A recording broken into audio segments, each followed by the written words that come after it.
പണ്ട് പണ്ടൊരു ഗ്രാമത്തിൽ ഒരു കർഷകനുണ്ടായിരുന്നു. അദ്ദേഹം വലിയ അധ്വാനശീലനായിരുന്നെങ്കിലും അദ്ദേഹത്തിൻ്റെ ആൺമക്കളെല്ലാം കുഴിമടിയന്മാരായിരുന്നു. വൃദ്ധനായ കർഷകൻ മരണക്കിടക്കയിൽ കിടക്കുമ്പോൾ മക്കളെ ഓർത്ത് വല്ലാതെ വ്യാകുലപ്പെട്ടു. അവരുടെ ബുദ്ധി തെളിയുന്നതിനായി എന്തെങ്കിലും ചെയ്യണമെന്ന് അദ്ദേഹം തീരുമാനിച്ചു. അദ്ദേഹം മക്കളെ അടുത്ത് വിളിച്ചു പറഞ്ഞു, നമ്മുടെ വയലുകളിൽ എവിടെയോ ഒരു നിധി മറഞ്ഞു കിടക്കുന്നുണ്ട്. ഇതുവരെ കണ്ടെത്തിയിട്ടില്ലെങ്കിലും അതവിടെ ഉണ്ടെന്ന് എനിക്ക് ഉറപ്പാണ്. എൻ്റെ മരണശേഷം നിങ്ങളത് തിരഞ്ഞു കണ്ടുപിടിക്കുമെന്ന് എനിക്ക് വാക്കു തരണം. മക്കളെല്ലാവരും ഇത് സമ്മതിച്ചു. വൈകാതെ തന്നെ കർഷകൻ മരണപ്പെട്ടു. അദ്ദേഹത്തിൻ്റെ മരണശേഷം മക്കളെല്ലാവരും കൂടി നിധിക്ക് വേണ്ടിയുള്ള തിരച്ചിൽ ആരംഭിച്ചു. അവർ പല ദിവസമെടുത്ത് നിലമെല്ലാം ഉഴുതുമറിച്ചെങ്കിലും നിധിയൊന്നും കണ്ടെത്തുവാനായില്ല.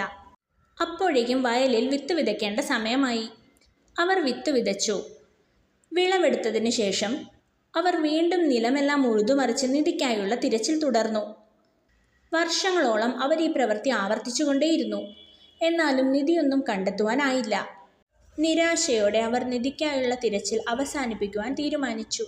അപ്പോഴാണ് ഒരു കാര്യം അവരുടെ ശ്രദ്ധയിൽപ്പെട്ടത്. ഇത്രയും കാലം വയലിൽ കഷ്ടപ്പെട്ട് പണിയെടുത്തതുകൊണ്ട് തന്നെ നാട്ടിലെ മറ്റു കർഷകരെക്കാൾ എല്ലാം നല്ല വിളവ് അവർക്ക് വർഷം തോറും വയലിൽ നിന്നും ലഭിച്ചിരുന്നു. തങ്ങളുടെ പിതാവിൻ്റെ ബുദ്ധി എന്താണെന്ന് അവർക്ക് മനസ്സിലായി. യഥാർത്ഥത്തിലുള്ള നിധി മണ്ണിനടിയിൽ കുഴിച്ചിട്ട നിലയിലല്ല എന്നും അത് മണ്ണ് തന്നെയാണെന്നും അവർ തിരിച്ചറിഞ്ഞു. അവർ പിതാവ് ആഗ്രഹിച്ചതുപോലെ തന്നെ കഷ്ടപ്പെട്ട് മണ്ണിൽ പണിയെടുക്കുന്നത് തുടരുവാൻ തീരുമാനിച്ചു.